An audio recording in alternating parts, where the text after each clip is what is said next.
بہت دنوں پہلے کی بات ہے۔ بغداد میں ایک سوداگر رہتا تھا۔ اس کا نام ابوالقاسم تھا۔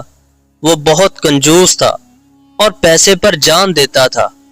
ابوالقاسم کے پاس دولت کے ڈھیر لگے تھے۔ وہ روز اپنی دولت گنتا اور خوش ہوتا۔ ابوالقاسم دن رات اسی فکر میں لگا رہتا کہ کسی طرح یہ دولت بڑھتی رہے۔ سارے بغداد کو معلوم تھا کہ ابوالقاسم امیر آدمی ہے، مگر ابوالقاسم سب کو یہی بتاتا کہ وہ بہت غریب ہے اور روکھی سوکھی کھاتا ہے۔ اس کے کپڑوں میں جگہ جگہ پیوند لگے ہوتے۔ اس کے جوتے ایسے تھے کہ بھکاریوں کے پاس بھی ان سے اچھے جوتے ہوں گے۔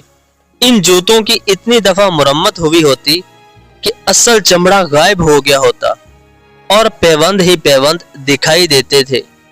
ابوالقاسم کے دوست ان سے کہتے، میاں تم نے تو بھکاریوں کو بھی مات دی ہے۔ ارے بھائی ان جوتوں کی جان چھوڑ دو اور نئے خرید لو۔ ابوالقاسم کہتا، واہ ابھی تو یہ مزید چلیں گے۔ ابوالقاسم یہی پھٹے پرانے جوتے پہن کر روز بازار جاتا، پرانا مال بیچتا، نیا خریدتا اور خوب نفع کماتا۔ اس کی دولت بڑھتی ہی جا رہی تھی۔ ایک روز ابوالقاسم نے بہت سی بوتلیں خریدی۔ پھر اس نے بہترین عطر خریدا۔ ابوالقاسم بوتلیں اور عطر لے کر گھر آیا۔ اس نے بوتلوں میں عطر بھر لیا اور خوش ہو کر بولا، آہا یہ بیچ کر خوب پیسے کماؤں گا۔ وہ خوشی سے پھولے نہ سما رہا تھا۔ ایک روز اس نے سوچا کیوں نہ کسی شاندار حمام میں جا کر غسل کر لیا جائے۔ ابوالقاسم حمام میں نہانے گیا تو جوتے باہر رکھ کر چلا گیا۔ اس کے ساتھ ہی دوسرا شخص بھی ساتھ والے غسل خانے میں نہانے چلا گیا اور جوتے اس کے جوتوں کے ساتھ رکھ گیا۔ جب ابوالقاسم باہر آیا تو اس نے اپنے جوتوں کے ساتھ ملتے جلتے نئے اور صاف جوتے دیکھے تو خوش ہو گیا کہ واہ اس سے تو نئے جوتے مل گئے۔ وہ یہ جوتے پہن کر گھر آ گیا۔ دراصل معاملہ یہ ہوا کہ ان دونوں کے حمام میں جانے کے بعد صفائی کرنے والا آیا۔ اس نے جوتوں کی ترتیب بدل دی۔ اس طرح ابوالقاسم نے کوتوال کے جوتے پہن لیے اور گھر چلا گیا۔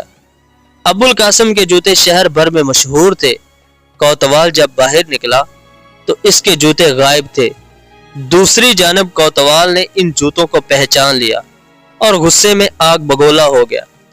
اس کے سپاہیوں نے حمام کا چپا چپا چھان مارا مگر جوتے نہ ملے۔ کوتوال نے حکم دیا کہ ابوالقاسم کو پکڑ کر فوراً پیش کیا جائے۔ اس کنجوس نے نئے جوتے خریدنے کی بجائے ہمارے جوتے چرا لیے۔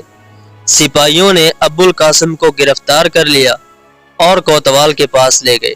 کوتوال نے اسے 1000 روپے جرمانہ کیا۔ ان جوتوں کی وجہ سے ابوالقاسم کی سارے بغداد میں بدنامی ہوئی اور اسے 1000 روپے جرمانہ دینے کا بھی صدمہ ہوا۔ اس نے سوچا یہ جوتے منحوس ہیں، انہیں کہیں پھینک دینا چاہیے۔ اس نے گھر آ کر کھڑکی کھولی اور جوتوں کو باہر پھینک دیا۔ کھڑکی کے نیچے دریا بہتا تھا۔ جوتے دریا میں جا گرے۔ دوسرے دن ایک مچھیرے نے دریا میں جال ڈالا اور جب مچھلیاں پھنس گئی تو جال باہر نکال لیا، مگر یہ کیا، جال میں مچھلیوں کے ساتھ ابوالقاسم کے جوتے بھی تھے۔ جوتوں کی کیلیں باہر نکلی ہوئی تھیں جس سے مچھیرے کا جال جگہ جگہ سے کٹ گیا۔ مچھیرے کو بہت غصہ آیا۔